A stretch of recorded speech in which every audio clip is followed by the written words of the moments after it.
Сәлем достар, қалайсыңдар? Міне тосаптың науқаны келді.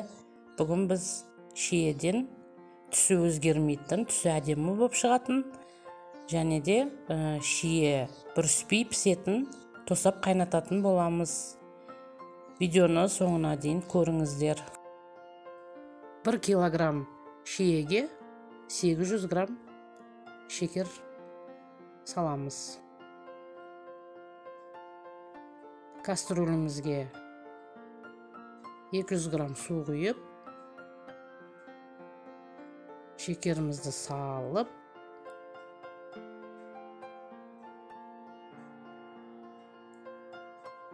қасықтың ұшымен лимон қышқылын саламыз. Көп емес.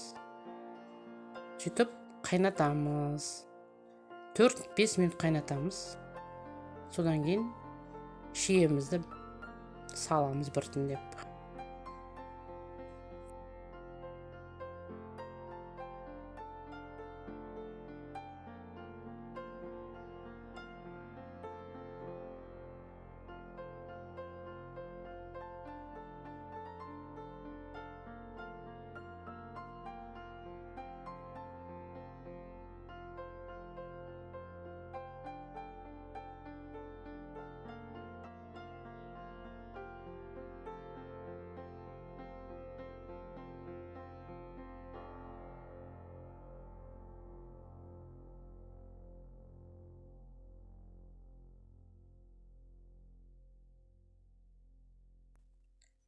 Жай қозғайтын боламыз.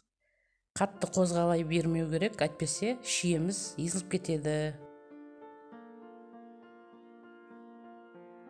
Міне қайнап бастады. Әрине көбіктерін аламыз. Тек шиені батырып қоямыз. Қатты қозғамаймыз. Осы күйде 10 минут қайнатамыз. Құрметті достар, білесіздер, қазір шекер деген қымбаттап кетті. Бұрын шиеге 1-1 қосушы едік, қазір 1 килограммға 800 грамм қосып кішкене үнемдеп жатқан түріміз. Тосабымыз дайын болды. Банкамызды стерилизовать етіп, крышкасымен дайындап алдым. Кәдімгідей банкаға жапқан сияқты жабамыз, кәдімгідей.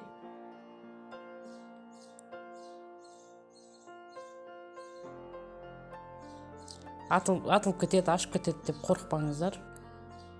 Ондай болмайды. Мен жылда осылай жабамын, атылмайды. Ең бастысы бұл жерде қақпағын дұрыстап жабу.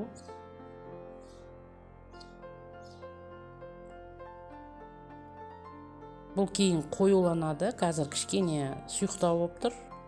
Менде 1 литр және 500 граммдай тосап шықты.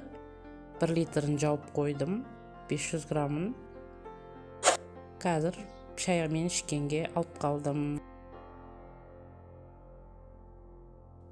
Міне қараңыздаршы, түсі өзгермеген, түсі өте әдемі болып шығады міне.